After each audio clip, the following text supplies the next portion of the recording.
All right, thank you, everybody. It's good to be back up here again. And hello to everybody watching online as well. Today's talk is about EVE Online's architecture, its networking, and how it's changed throughout the years.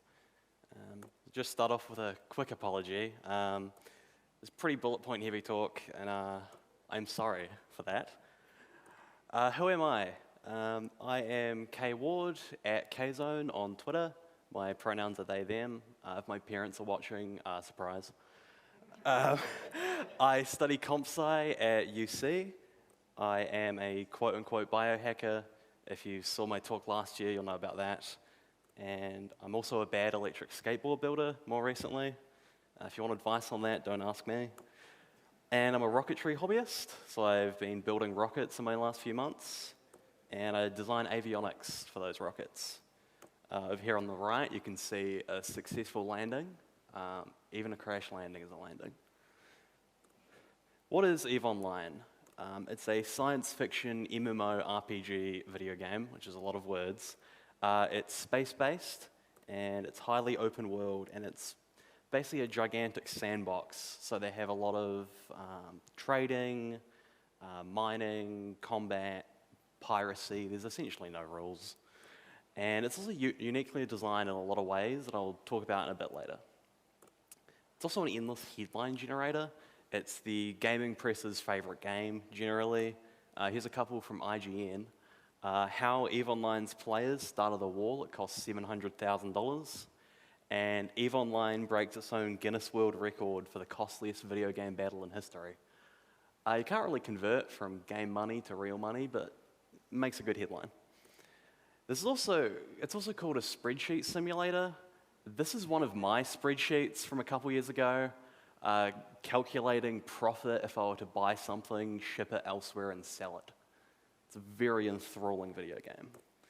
But why is it unique?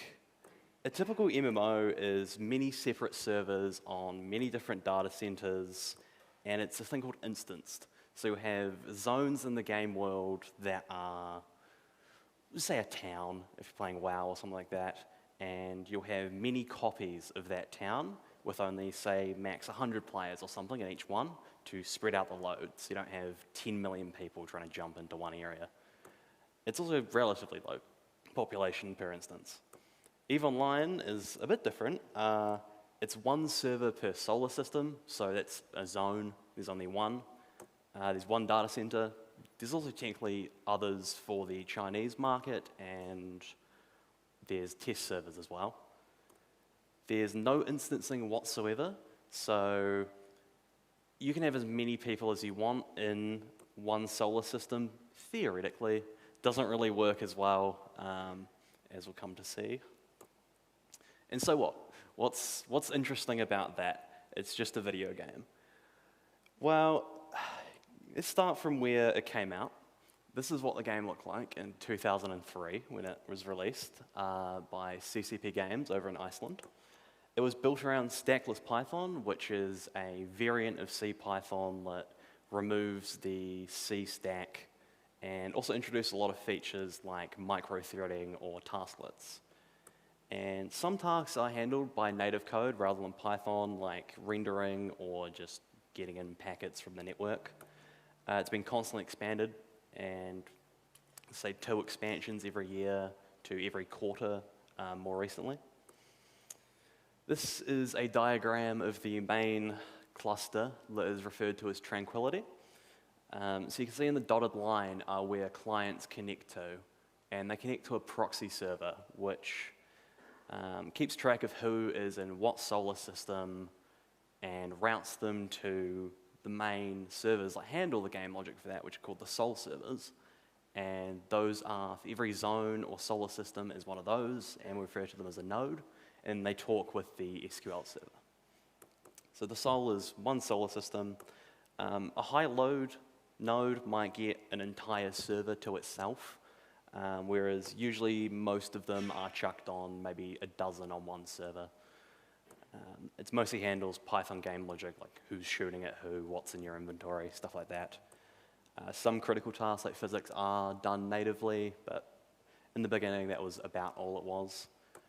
and more tasks have been offloaded as time goes on and more people have got into the game. The SQL Server is a little interesting.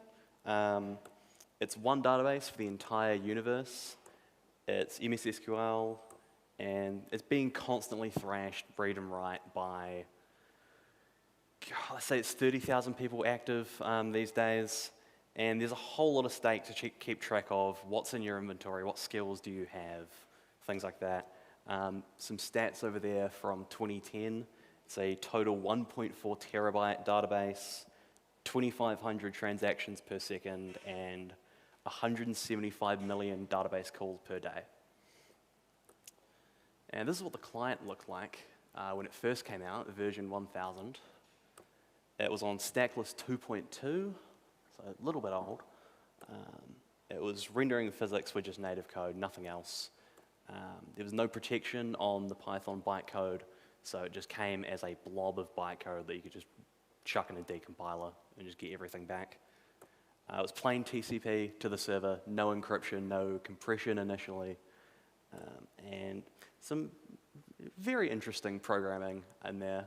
Interesting comments like this error message in the error log, playing chicken with a freight train, sorry dude, but the show must go on. I don't know what that actually means. There's another one, something word with default exception handling. And this function, Uber effin macho remote service call, I've been working with this client off and on for like 3 years. I don't know what that function does still. I have no clue. But it is part of something called MachoNet, which is their massive networking and RPC library they developed in-house just for this game.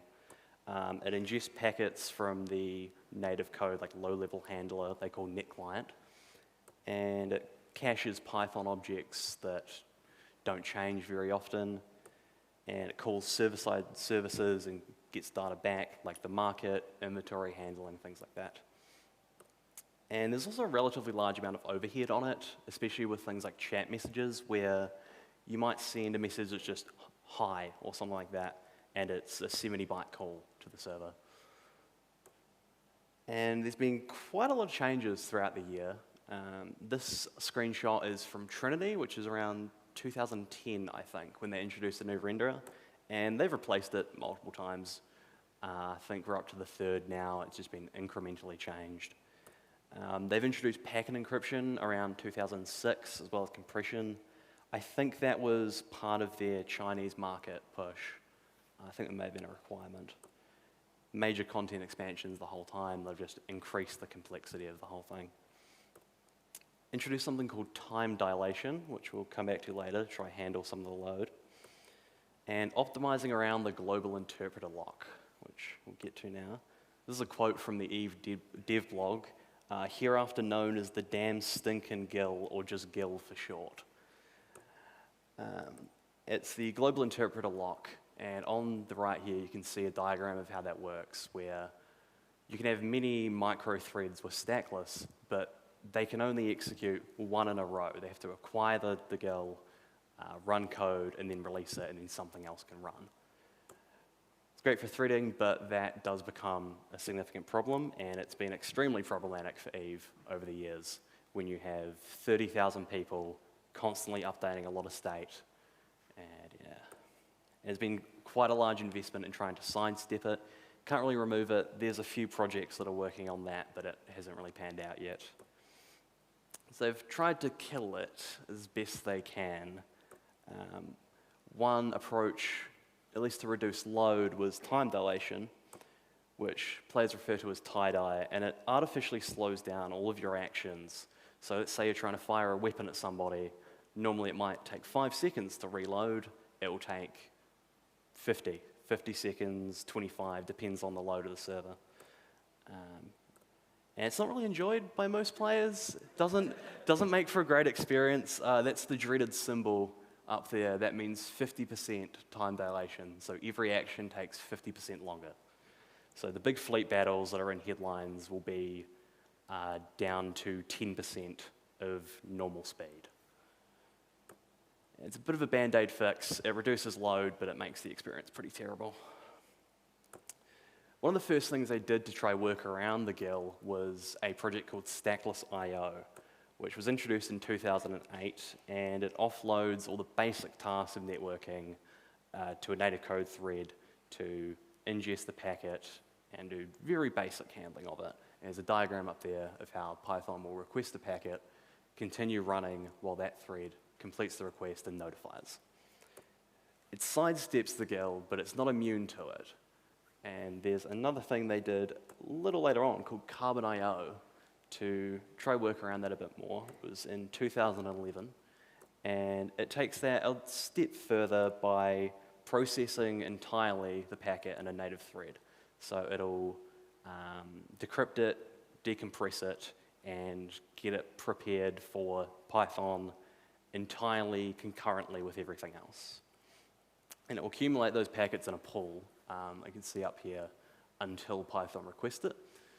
So that speeded up networking quite a bit, and it was entirely outside the GIL.